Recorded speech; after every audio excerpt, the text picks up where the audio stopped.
Before we get to the review, let me start the way I do all of my reviews with a disclaimer. I used this as my only tablet for 5 days. I put it through all its paces. It did everything that I would do with any of my other tablets, which used to be an iPad mini and a Microsoft Surface. I tried to do everything with this iPad Air. So let's go ahead and jump right into the review. This can pretty much read like every other iPad review since the first one. It's lighter and it's faster. It's really a testament to Apple, but to me, no current gen iPad ever felt slow. When I used the iPad 1, when that was what was new and out, it never felt slow to me. Then I jumped to the iPad 2, that never felt slow to me, and the same thing all the way up now to the iPad Air. The iPad Air, though, takes thinner and lighter to a freaking whole new level. There's a 24% reduction overall volume. The fact that Apple was able to reduce the volume of the iPad 4, just what I'm calling it, I know it wasn't really what it was called, by almost a quarter is absolutely astounding. Engineering team really did an incredible job with this. And the fact that it weighs a pound is awesome. I mean, it feels really light. Obviously, I can't show you how light it feels, but by me doing this, suffice it to say, it feels really, really, really light. But beneath that light body is an incredibly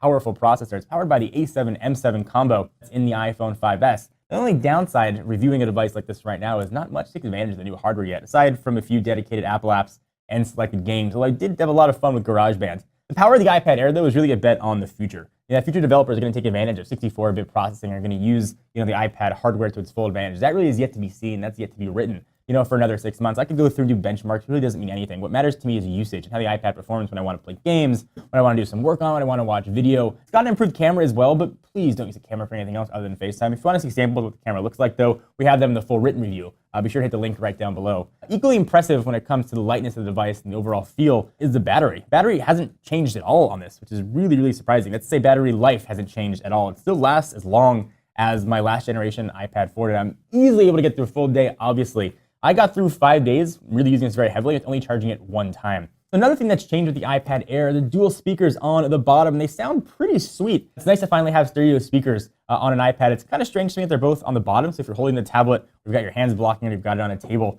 you're not going to be able to sort of hear that music come out. But if you're holding it to the side and they're shooting right out one side, it's going to sound absolutely wonderful. Even more fun, though, is take one of the older generation smart covers, put it on top of the iPad Air, and really appreciate how thin and how small this guy is. So it's really like Apple took one whole bezel off the side of an iPad 4, and that's really how wide the iPad Air is. As much as things have changed with the iPad Air, a lot has remained the same here. You still have that same 9.7-inch Retina display with a 248 by 1536, which is a PPI of 264. Not to say that it hasn't changed because it's bad. The screen still looks really good and still is one of the better screens on tablets on the market. It just looks really nice. In fact, it makes me more excited to see what that crazy resolution can look like on a much smaller iPad mini screen, but that's a video for another day.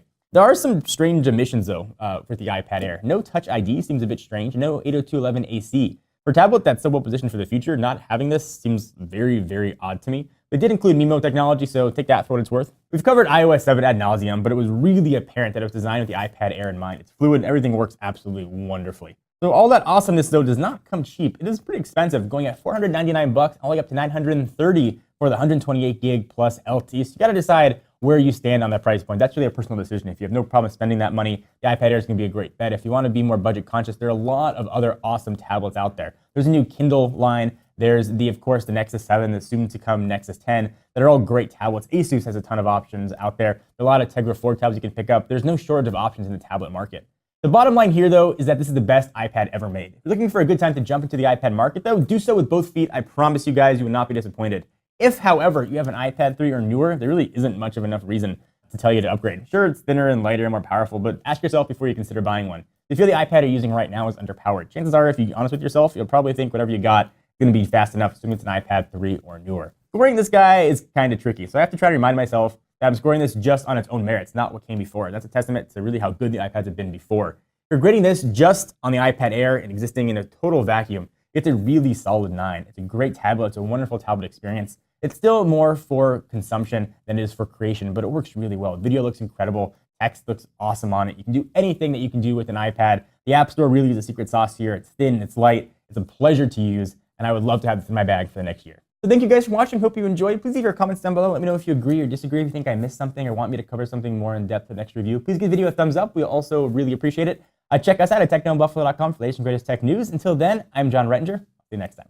What's up, everyone? John here. Thank you for watching the video. If you enjoyed it, I certainly hope you did. Click on the subscribe button right under me in my pants region to get tons more tech videos from Techno Buffalo. We've got awesome unboxings, comparisons, reviews, recaps, and everything else you can think of in the tech world right here on the channel. Join the herd today. If you want to check out some more content, just click right over this way to see some other recent videos. See you guys next time. Till then, I'm John Rettinger. See you next time.